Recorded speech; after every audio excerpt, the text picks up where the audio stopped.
Beginning the quest for inner peace is often difficult, as it takes accepting that external objects are only temporary solutions to some desired eternal state. But what does that mean? It means that all things that bring us happiness now will likely diminish over time, never allowing a fullness, but instead just a growing desire for more. This cycle might sound familiar if you're familiar with Eastern ideologies, but if not, you'll come to find out soon.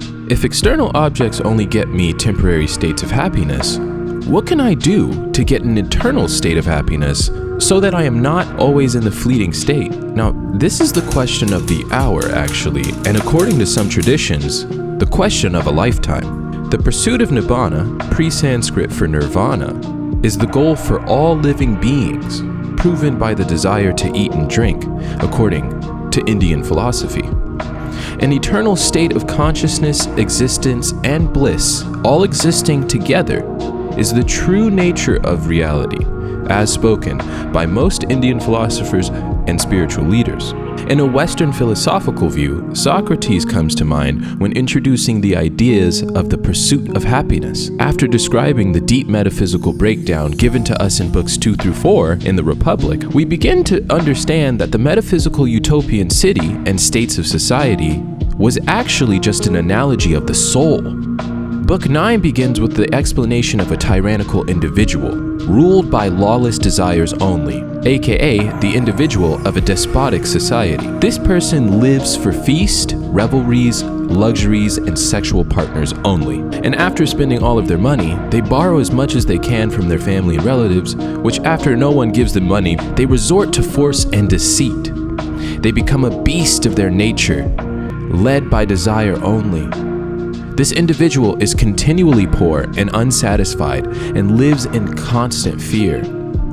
The tyrant, who is also the most unjust person, is also the least happy, while the aristocrat, the most just person, is the most happy. After giving an even more eye-opening answer, Socrates explains that the pleasures of an unjust person are just relief from pain and are not actual pleasures at all. These desires are only ever quenched temporarily, easing the pain of wanting, while the pleasures of the just can be fully gained by grasping the form of the good and imitating it as much as possible. Once again, Socrates aims to show that pursuit of true happiness and pleasure is not at all in the things we desire, but instead in our higher pursuits as rational, reasoning constructs of consciousness. And what are these higher pursuits? The highest pursuits are the ones defined by Socrates in his work, The Philosophies, pursuits that mimic the form of the good and strive to be as virtuous as possible. Some of the qualities that these pursuits would mimic would be similar to wisdom, courage, temperance, and justice. Anything that mimics the good. Socrates argues that the pursuit of the lower pleasures leads to the least happiest life, while pursuit of grasping the form of the good leads to eternal happiness. But what exactly is a form? Forms, we learn in other Platonic dialogues, are eternal, unchanging, universal, absolute ideas such as the good, the beautiful, or the equal. So, why does the pursuit of physical desires only lead to states of emptiness and never states of eternal happiness? Why can't eternal states of happiness be achieved through the pursuit of physical desires? Why can't money buy eternal happiness? Does eternal happiness even exist? Platonic advice would answer these questions and urge us to not pursue states of emptiness, but instead pursue states of eternal happiness by imitating and grasping the form of the good. In modern day living, one way to imitate the form of the good would be to strive for ethical behavior and values.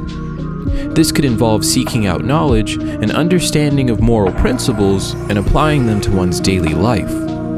For example, treating others with respect, practicing fairness and justice, acting with honesty and integrity, and working towards the greater good of society.